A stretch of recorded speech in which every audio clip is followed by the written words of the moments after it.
So, welcome back to For Your Life. Today we're going to have a look at some electric cars. Top Gear compiled the list with the best choices for 2023, which ones you can buy. There are some new contenders, and if you haven't watched that already, we made a shorts on this topic in which I already posted my top 3 contenders. So yeah, without further ado, let's get going. So let's get to it. Again, all credit to Top Gear for this list. Yeah, let's start. Fiat 500.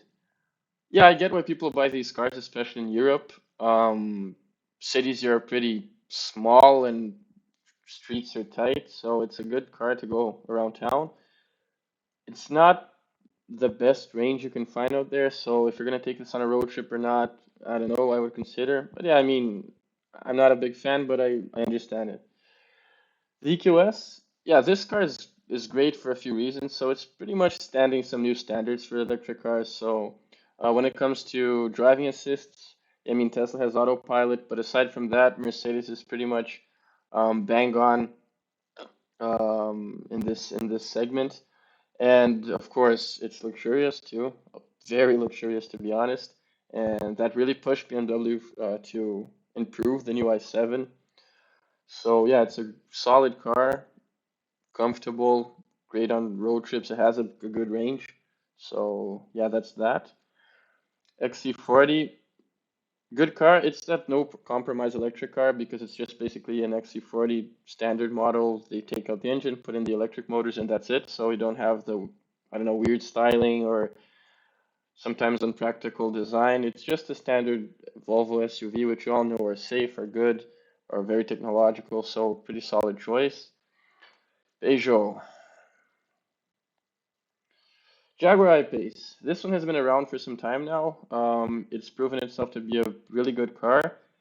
It does feel a bit dated in some ways compared to other cars, but again, it's been around for like 4 or 5 years now, so I'd probably guess it's getting some kind of big refresh coming soon if Jaguar wants to stay competitive in this segment. Mini Electric, same thing as a 500, but this one's, of course, is a bit bigger. It's a bit more powerful too, so it's decently fun to drive, but the range in this is a bit disappointing, to be honest. Owners are having a bit of a hard time dealing with that, and again, it's not a car to take on road trips, it's pretty much a city car. Volkswagen ID4, pretty solid car, nothing special, but this new lineup from Volkswagen in general is pretty good. So it has a lot of safety features, driving assist, it's comfortable, it's spacious, has a modern, clean design, nothing too much, but checks all the boxes, solid choice. BMW i4, yeah, this is a bit more of an engaging one, so it drives decently well because again, it's a no compromise case. It's just a BMW 4 Series, just switch up the powertrain. So design-wise, it's pretty normal. I mean, yeah, the huge grills, whatever, and it drives pretty well. EV6, really good car. Again, the it's the same car as the Ioniq 5 from Hyundai. So yeah, it's a car that checks all the right boxes. Competitive price, it's really good, and the Kia version is just a more stylish one, so to say. Volvo Polestar 2, again, Volvo is really hitting on this segment really well. Good entries, so this one, of course, it's not too different from Volvo's traditional lineup from SUVs and now the electric ones. Very safe, has a lot of modern features, has some pioneering features in this segment too, so a good car. A bit pricier than some cars that you could compare it to, but still good choice. Renault, Ford Mustang. This is a controversial one. Speaking objectively about the car, it is a good car. It does have a lot of excellent features. Most new cars coming out from Ford are actually, well, great. Their electric cars are coming out pretty well. Interior is good. Has enough space. It's powerful, especially the GT versions. And yeah, it's has a lot of onboard technology. It's a really good competitor. My personal issue with it is that, I mean, Mustang I associated with the V8 engine, but I mean, I completely get Ford for doing this because yeah, it's basically marketing. So everyone wants to have that cool SUV because some of these electric SUVs that are coming, compact SUVs, are just a bit boring, a bit bland. So this is a bit more of a spicier option for the market. Tesla Model Y. Tesla, right? They've been around for a long time. They know what they're doing, and especially today, this year, I'd probably, if I'm gonna buy an electric car, I'd probably buy a Tesla just because of the supercharger network. It is great, simply put. So you can actually, Tesla's the one of the only ones who can actually take on longer road trips. Their network is um, expanding pretty much every day. New supercharger locations opening up all the time. And we know that now people are having some problems with other charging networks, which are proving themselves not to be particularly reliable. So that's a big issue and a big concern when owning an electric car for sure. The Skoda Enyaq, it's the same as the ID4, basically, just a different design. Again, solid car. BMW iX, tricky one. It's a good car. It's very luxurious. It has a lot of nice features.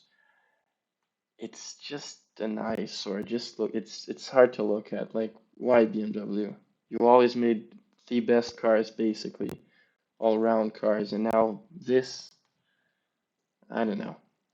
Honda E, same thing as the Fiat 500. But this, I still feel like this is still more of a, I wouldn't say lifestyle car, but something in that sense. It's cool.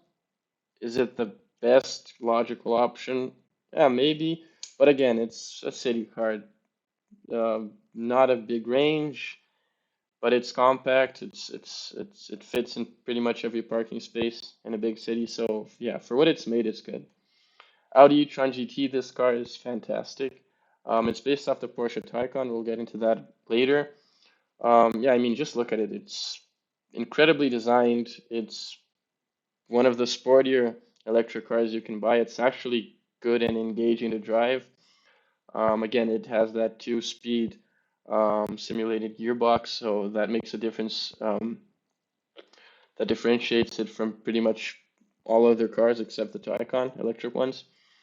And yeah, I mean, just Tony Stark vibes. This is incredible. Ioniq 5 design can be questioned. Objectively, the car is really good. Like, really good. It checks all the boxes: range, comfort, compromises when going from a gas-powered car to electric car. This one is a really, really good choice.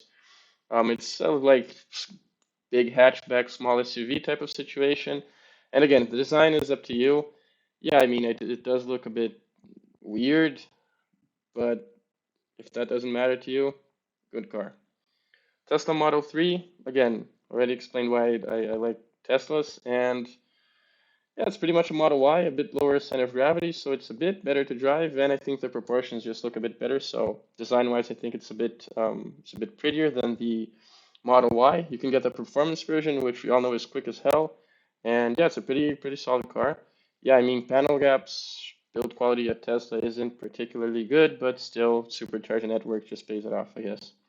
And the first place, the Porsche Taycan. Yeah, I mean, it is expensive, but if you want an electric car and want to actually feel something driving an electric car, this is the one. Like, it's great. It's a Porsche, so you can't go wrong.